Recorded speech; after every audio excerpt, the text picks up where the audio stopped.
अस्सलाम वालेकुम, नमस्ते, सत श्री अकाल, केम छो एंड वेलकम टू फिल्मी मंत्रा। मैं हूं अनम शेख आपके साथ। तो दोस्तों, आज हमारे साथ है एक ऐसे डायरेक्टर जिन्होंने देश और देशभक्ति के ऊपर काफी मूवीज बनाई है और अब रिसेंटली इनकी एक मूवी हुई है लॉन्च जीनियस, जिसमें उन्होंने अपने बेटे को लॉन्च किया है कुछ सालों बाद। तो चलिए इनसे बात करते हैं। सब वेलकम टू फिल्मी मंत्रा। जी बोलिए। सबसे पहले ये बताइए, जो स्क्रिप्ट है इसका आगाज किस तरीके से हुआ था, आगे माइंड में आई कहाँ से आपके? देखिए क्या होता है, फिल्म जब भी कोई डायरेक्टर सोचता है कि उसे फिल्म बनानी है तो काफ़ी देर तक, बहुत देर तक, काफ़ी महीनों तक यही उसके दिमाग में चलता रहता है कि क्या बनाना है, कैसे बनाना है, कब बनाना है। तो एक विचार आता है जहन में, एक थॉट आता है जहन में। तो एक दिन बैठे बैठे, मैं यूएसए में था, तो वहाँ बैठे बैठे एक थॉट आया दिमाग में। बस उस थॉट से इस कहानी का जन्म हुआ और उस थॉट से इस कहानी का टाइटल आया। थॉट आया दिमाग में कि इंसान ज़िंदगी में, आदमी जीतने के लिए, आदमी जीनियस क्या है? जीनियस वो है जो ज़िंदगी की लड़ाई लड़ता है और हर परिस्थिति में जीतने की कोशिश करता है और जीतता है, वो जीनियस है।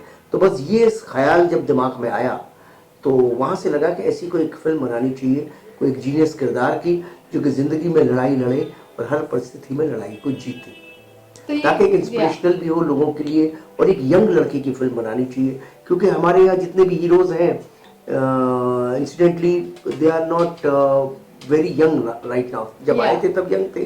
तो एक यंग स्कूल, जो कॉलेज का जाने वाला बच्चा, जो कॉलेज का जाने वाला बच्चा लगे, और यंग आज 22, 23, 24 साल में ही आपकी कहीं ना कहीं नौकरी लगती है, कहीं ना कहीं आप काम पे जाते हैं, तो वो उम्र आपकी दिखनी चाहिए। तो ये मेरे दिमाग में था। तो मैं सोचा ऐसे एक कहानी बनाए जो यंग बच्चों की कहानी हो, एंड दैट्स हाउ इसका आगाज हुआ और अंजाम पे पहुंच चुके हैं। अच्छा, तो मतलब ये स्पेशली मूवी आपने अपने बेटे के लिए बनाई थी या देखिए, फिर स्क्रिप्ट लिखने के बाद नहीं, इनका ख्याल आया? जब मैं कहानी सोच रहा था, सिर्फ कहानी सोच रहा था। जब कहानी सोच रहा था उसके बाद मैंने सोचा कि इसके लिए कौन। तो उत्कर्ष बाबू तो अमेरिका में पढ़ रहे थे, अपना चैपमैन में थे, अपनी पढ़ाई कर रहे थे, अपना फिल्म डिग्री, फिल्म प्रोडक्शन का कोर्स कर रहे थे। तो अब कोई लड़का तो चाहिए था। तो मैं जब इनके यूनिवर्सिटी में गया, और उस दिन जब इनकी फिल्मों के प्रदर्शन चल रहे थे और कोई 30-40 फिल्में थीं, और उसमें इनकी एक फिल्म दिखाई गई लास्ट में, पर्पस करके। तो इनके प्रोफेसर ने बोला कि अब आप सिनेमा देखिए। इनको इतना एडमायर किया। तो मैंने देखा, उसने वाकई बहुत अच्छी फिल्म बनाई थी, सबने बड़ी तालियां बजाई। तो मुझे लगा कि अब ये रेडी हो गया है। वो एज ए डायरेक्टर और राइटर फिल्म बनाई थी। ये तो पूरा राइटर डायरेक्टर, इसको एज ए फिल्म मेकर ही काम करना है फिल्म में। डायरेक्शन तो सिर्फ बहुत समय है, लेकिन जिंदगी की शुरुआत बेटा ऐसी ही होती है। और लेकिन एक्टिंग तो सिर्फ एक पहलू है। बेसिकली तो film is a medium of a director. तो इसको बनना वही है, आज नहीं तो कल वही एज ए फिल्म मेकर बनना है।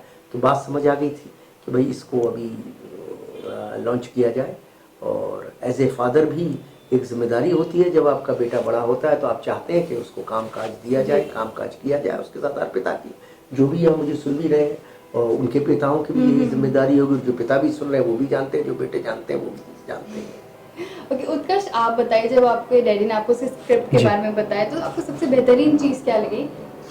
जी, मुझे सबसे बेहतरीन चीज़, सबसे अट्रैक्टिव चीज़ इस स्क्रिप्ट के बारे में ये लगी कि जो कैरेक्टर था वो, उसके इतने सारे वैरायटी, इतने सारे शेड्स हैं उस कैरेक्टर के। तो मुझे बड़ा इंटरेस्टिंग लगा कि इतने सारे शेड्स निभाने मिलेंगे मुझे। कि एक तरफ उसके कॉलेज का पार्ट है, एक तरफ उसके मथुरा वृंदावन का पार्ट है, एक तरफ उसके रॉ ज्वाइन करने का पार्ट है। तो बहुत सारे, एक एक लाइफ दिखी मुझे इस कैरेक्टर में, इसलिए मैं इसकी तरफ आकर्षित हुआ।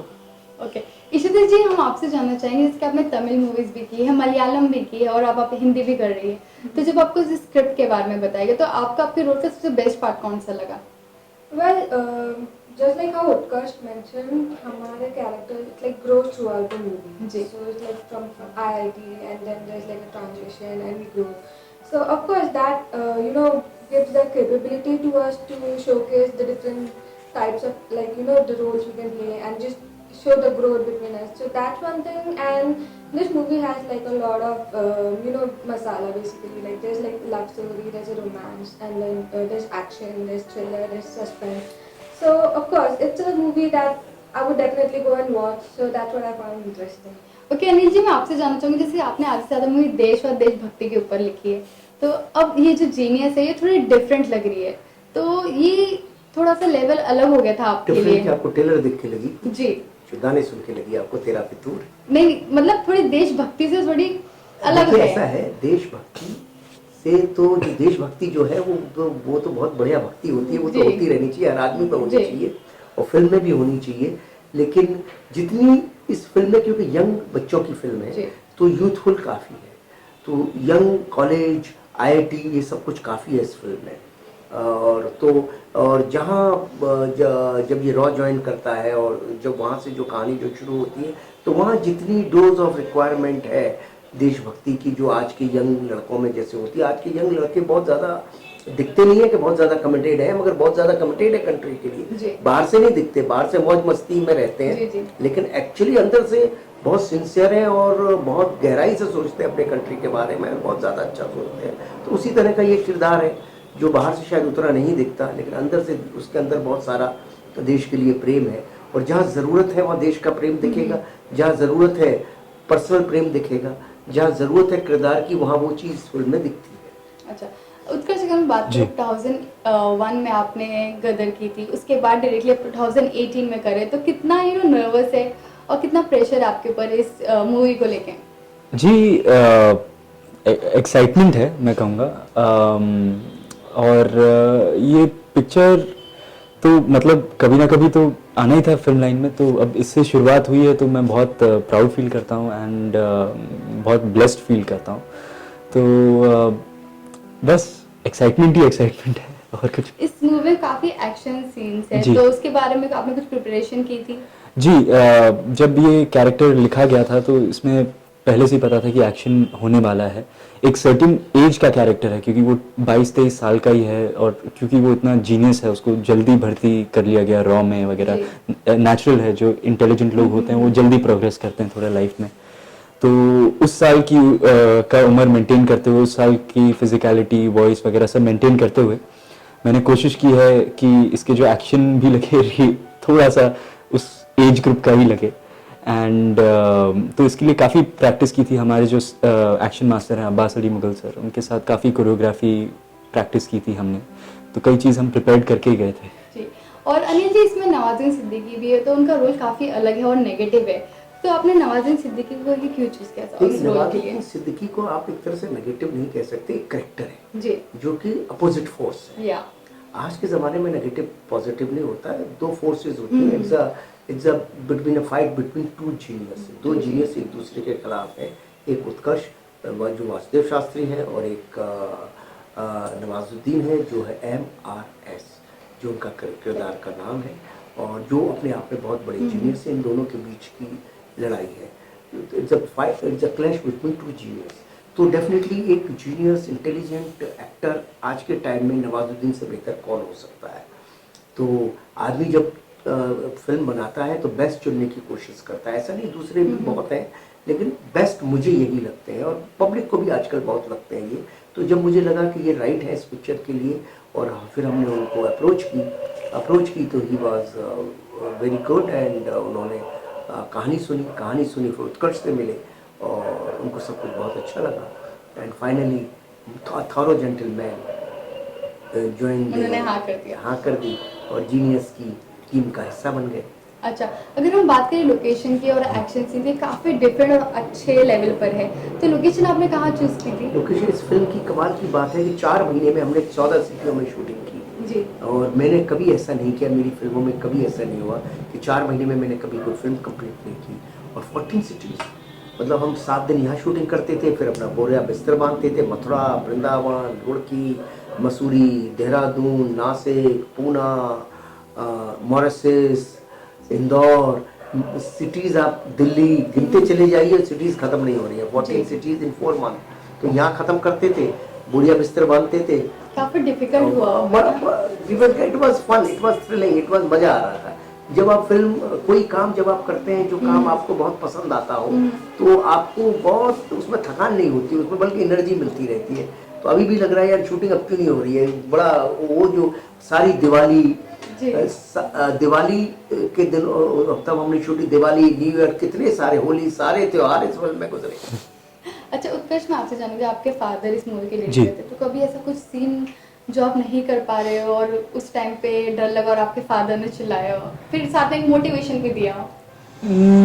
नहीं, एज सच ऐसा तो नहीं हुआ, बट क्योंकि मैं पापा के साथ पहले भी काम कर चुका हूँ एंड मैं जब उनका, आप बहुत छोटे थे। हाँ छोटा था पर मैं समझ गया था कि अगर इनके साथ काम काम, था ये मेरे साथ। जी वीर में असिस्ट भी किया था पापा को, एंड मैं समझ गया था कि पापा जो है बहुत ही वर्कaholic किस्म के हैं, एंड बचपन में जब 40-40 घंटा जगह जगह के काम करवाते थे, तो इसमें तो पता ही था कि भाई इतना तो मिनिमम अब एज एन एडल्ट तो देना ही पड़ेगा। तो उसके लिए मैं मेंटली प्रिपेयर्ड था, एंड हमने कई दिन 16-16, 17-17 घंटे कंटिन्यूस काम किया, एंड जहाँ तक कि कोलैबोरेशन की बात है, पापा ने मुझे कभी एज अ सन ट्रीट नहीं किया, मैंने भी उनको एज अ फादर ट्रीट नहीं किया ऑन सेट। तो हमारे कुछ भी डिस्कशंस होते थे क्रिएटिवली या कैरेक्टर के बारे में या फिल्म के बारे में, हमेशा एज अ डायरेक्टर एक्टर होते थे। तो on set we were like professionals, not as family. Yeah. मैं आप दोनों से जानना चाहूँ कोई एक ऐसा सीन जो आपको हमेशा याद रहेगा इस मूवी का? For me, it's definitely the scene we did in Mussoorie. It's from the upcoming song Dil Meri Na Sune, and it's a rain sequence basically. It was very cold, like around 5 degrees, and we were in Mussoorie, and of course I was wearing a short dress. और like हमारे ऊपर like chilled water थे, तो बारिश we हो रही like थी। freezing, and I just never जाओगी, forget. लड़का तो जैकेट वैकेट में रहेगा, वो थोड़ा ठीक रहेगा। और ये गलत है कि हीरो ने जैकेट नहीं दिया इसमें। सीन कुछ ऐसा है। अच्छा मैं एक लास्ट क्वेश्चन पूछूंगी, जैसे कि नॉर्मली बायोपिक का काफी ट्रेंड चल रहा जी। है, हर एक कोई अपनी बायोपिक रिलीज कर रहा है, जी। तो आपको अगर मौका मिले और आपको कोई मूवी डायरेक्ट करना बायोपिक किसी की, तो किसकी होगी? बायोपिक्स तो भाई तेरे को किसको करना? बहुत सारे लोग हैं, अपने भारतीय इतिहास में बहुत सारे ऐसे व्यक्ति हुए हैं जिनके ऊपर कहानी बननी चाहिए और बन नहीं पाती हैं। जैसे हमारे कई मैथमेटिशियंस हैं, रामानुजन था, इंग्लिश में बनी है उनके ऊपर film, but I think India में बेटर बन सकती है। वो एक बहुत फैसिनेटिंग कैरेक्टर है। फिर हमारे इतने सारे और दिग्गज है, फ्रीडम फाइटर्स हैं, बाल गंगाधर तिलक पे आज तक फिल्म नहीं बनी, लाला लाजपत राय पे कभी नहीं बनी फिल्म। अगर कोई एक्टर पे बननी हो तो? एक्टर तो अभी मेरे हिसाब से तो वो लिविंग लेजेंड है। अगर उनको कोई भी दुनिया का एक्टर परफॉर्म करने जाएगा, वो फेल ही होने वाला है उसमें। दिलीप कुमार साहब पे अगर कभी कोई फिल्म बने तो मैं भी I am also for it. अच्छा, तो आप डायरेक्ट कर लेंगे और आप दिलीप कुमार बट एक्टरों की अगर बात करूं तो मैं, बहुत सारे एक्टर्स हैं जिन पे बायोपिक मुझे बहुत पसंद है। अगर मैं बने, धर्म जी पे बायोपिक बनेगी, मोस्ट इंटरेस्टिंग, संसार की सबसे इंटरेस्टिंग बायोपिक। उसमें क्या क्या होगा आप सब समझ सकते हैं, सारी पब्लिक समझ सकती है। और धर्मेंद्र पे और देव साहब पे बायोपिक बने, अच्छा। राज कपूर साहब पे बायोपिक बने, बहुत कमाल है। बच्चन साहब पे तो बनी। तो ऐसे तो एक्टर्स तो बहुत है हमारे जिन पे बननी ही चाहिए। तो अभी आप डायरेक्टर भी एक्टर भी, तो फिर अब नेक्स्ट हम इंटरव्यू बायोपिक पे करेंगे। हाँ देखिए, अगर जब बायोपिक बनाने का मन हुआ तो जरूर बनाऊंगा। जी, और आप किसके बायोपिक करना पसंद करेंगे? Well, मैं जो कर पाऊँ, like I think that we should focus more on women empowerment and focus on biopics which can be like talk about Malala or that kind of because I am also I support women empowerment a lot, and I think this world needs that kind of films. And about actresses, I guess it's like I don't think we can recreate anyone, any legendary actresses, because they are just best in their Just own in case way. one actress. I think that would be then Hema Malini because I just love her. Okay, Dharmendra ji, Hema Malini ji, सब set है। सब set है और ये इतना काम भी कर चुके हैं कि इनको सब पता है। तो अभी हम एक क्विक गेम खेलेंगे, चॉकलेट टेस्ट, ठीक है? अगर आपने वो चीज की होगी तो आपको उठा के चॉकलेट खाना है और उसका एक रीजन देना है। Okay, just 3 questions. ओके, या हैव इट। आप लीजिए। ले भाई सबसे पहले। और ये आपके लिए, ये आपके लिए। Very. So first question is, कभी आपने किसी मूवी की झूठी तारीफ की हो? अगर सवाल की किससे, मुझसे, है किससे? तीनों से? अब मैंने तो की है, फिल्म लाइन में करनी पड़ती है। और वो कौन सी मूवी थी? वो नहीं बता सकता। ओके ठीक है। सेकंड, कभी शॉपिंग करने के बाद आपने जो चेंज रहता है वो मांगा हो? चेंज, हाँ।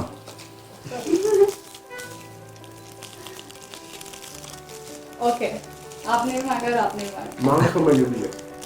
अच्छा, मतलब कि नॉर्मली कहा जाता है कि स्वाइप माई एटीएम कार्ड, वैसा टाइप नहीं था, चेंज मांगा हो? नहीं नहीं, कभी कभी मांगना, रिक्शा वाले से मांगना पड़ता है। ओके, कभी आपने को स्टार के साथ प्रैंक किया हो सेट पर? बहुत किया मैंने तो, किसके साथ? अब तो बताने पड़ेगा। बहुत सारे लोगों के साथ किया। और आपने? मैंने नहीं किया थी। आपने किया है? मैं करता उनके रहता साथ हूँ। किया? करता रहता हूँ। एक्चुअली ऐसा है कि मैंने सेम किया उनके साथ जो वो उसमें अच्छा। थे, तो आई थिंक मैंने काम की, लेकिन ओरिजिनल नहीं है। कभी ऐसा हुआ कि आप जिस होटल में जाके ठहरे हो उधर से कोई चीज आपको पसंद आई और आपने ले ली हो वहां से? अच्छा, chocolate. Okay, one last question, कभी आप थिएटर में सोए हो मूवी देखते बहुत देखते? बहुत दफे। कौन सी मूवी? अब किसी की कोई बुराई करना वो बहुत दफे। Okay I was young, so I cannot say anything, but yeah. Okay, finally fans से क्या कहना चाहेंगे इस मूवी के बारे में और कब रिलीज होने वाली है? Everything whatever you want to say. 24 अगस्त keep you dot free, genius is releasing. मतलब चॉकलेट की मुंह में भर लिए बोलने वाला भाई। अब आप लोग कुछ समझदार हो, ट्रेलर देख चुके हो, गाने देख चुके हो। परसों गाना आ रहा है दिल मेरी ना, उसमें आतिफ का, अजीत का गाना रिलीज हुआ। एंजॉय करिए, मजा लीजिए। पिक्चर को फुल धमाल एंटरटेनमेंट पिक्चर मिलेगी, जैसी पिक्चर आप सिनेमा में देखना चाहते हैं। ओके ओके, आप उत्कर्ष? सेम चीज जो उन्होंने कहा, बस थोड़े क्लियर शब्दों में। 24 अगस्त जीनियस रिलीज हो रही है और इतनी चॉकलेट खाली मैं भी नहीं बोल पा रहा, अब तुम्हें बोलना पड़ेगा। अभी मेरे मुंह में चॉकलेट है, but same thing. The Genius is releasing on 24th August, and the songs are coming out. And stay tuned. तो दोस्तों ये थे हमारा स्टार कास्ट जीनियस की, तो इनकी मूवी जाके थिएटर्स में देखना ना भूले। And lastly don't forget to like and subscribe our channel filmymantra.com on Twitter, Instagram and Facebook. Till then, keep smiling. Bye.